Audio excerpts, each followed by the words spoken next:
Hello, Michael Mandeville here with How I Write.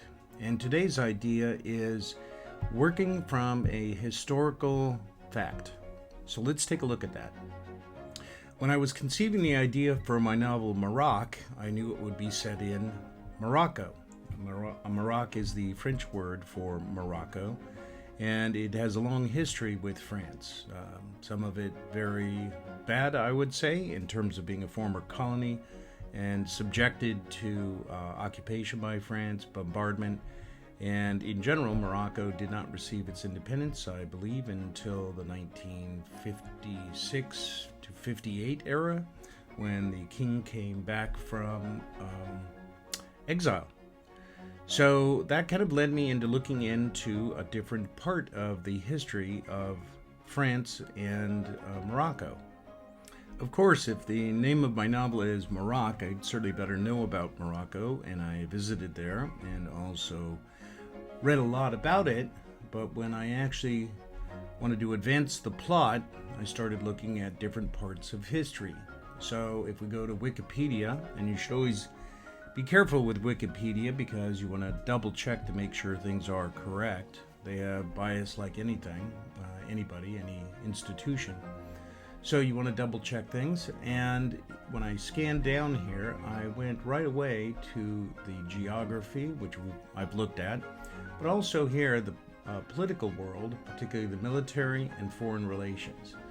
So because what I'm looking for in history is conflict, and in conflict, of course, is drama, and that's the point of writing our novel.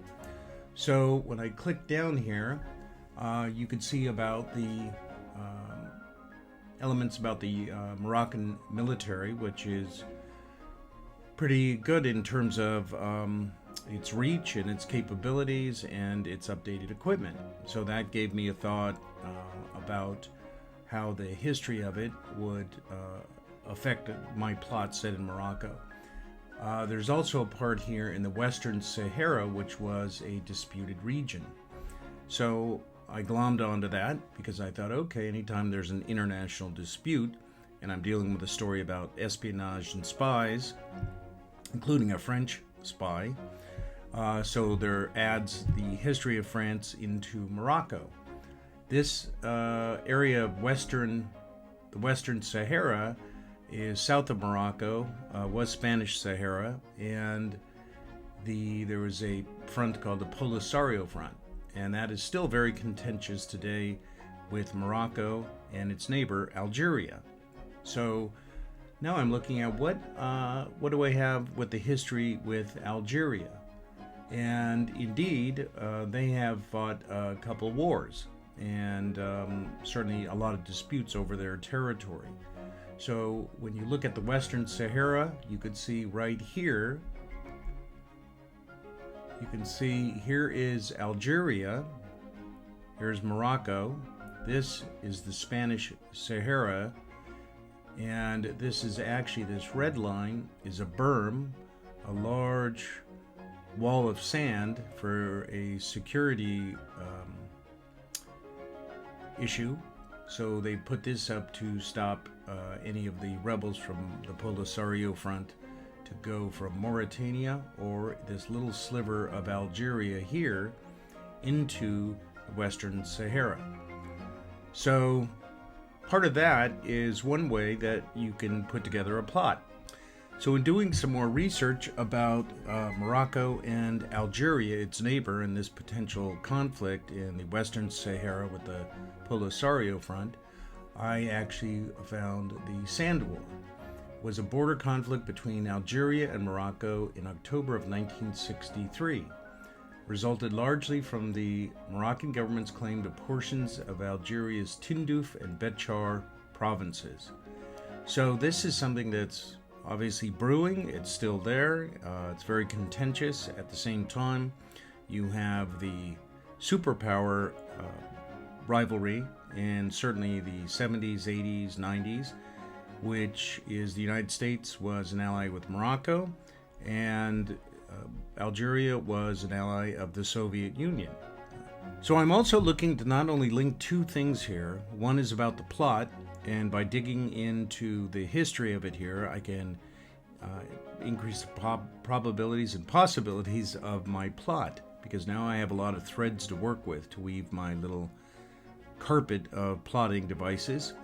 And when I was examining this, I looked up Algeria and the Algerian War, which was their war of independence.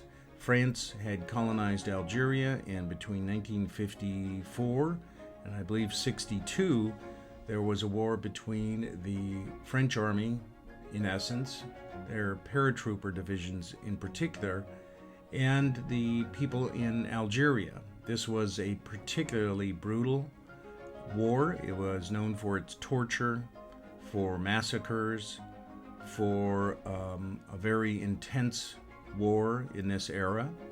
France at the same time was in Vietnam, and they had tried to hold on to that as a colony until Dien Bien Phu, I believe in 54, when they were decisively defeated.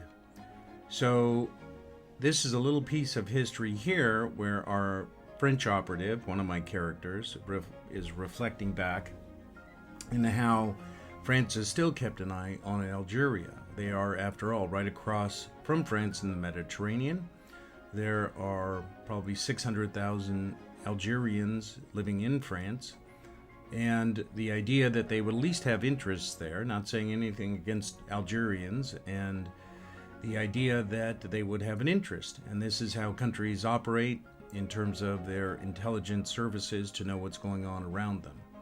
So that kind of gives an interesting thread there. And at the same time, there was in this Algerian war another part that profoundly changed France. And that was the coup of 1958, I believe. And it was called the May 1958 crisis in France, where some generals here, you can see a number of these generals actually sought to overthrow the government of France, and that's when they called in Charles de Gaulle to temper their ambitions. And this resulted in the change of government, and I mean the change of government where France went from the Fourth Republic, which was very weak post-war, to a Fifth Republic, the current form of government, with a very strong presidency, which is what Charles de Gaulle wanted and which was promoted after this coup. And so literally it changed France. This particular war is a domino effect, I suppose, of events. So that also enlightens some degree of my plot.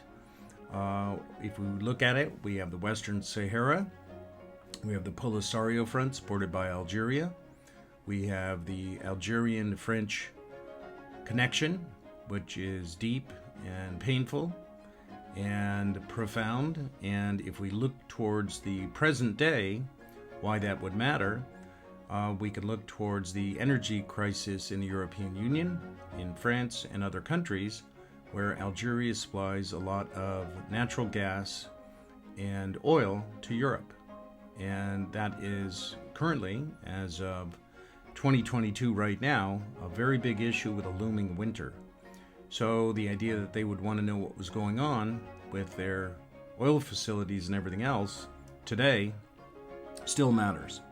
So this allows me to weave together the interest of my character, the French intelligence agent, together with the plot. And by looking up this history, you start to think about it. One thing you could do is use index cards. If you, I always have index cards all around, and I always like to handwrite on them, and then I put them on a table and just kind of move them around, and certainly things line up. And I think having your hands literally on them and seeing them physically really helps your brainstorming. That's my opinion. And give that try a technique. You could put little pieces of history on each card and move them around, and then put your characters' names and see how that works. And sometimes when you go outside and do it on a table or a park bench or somewhere else other than your office, a lot of good thoughts and ideas and creativity comes to you. So that's how to use history in writing your plot and working with your characters. Thanks for joining me, and good writing.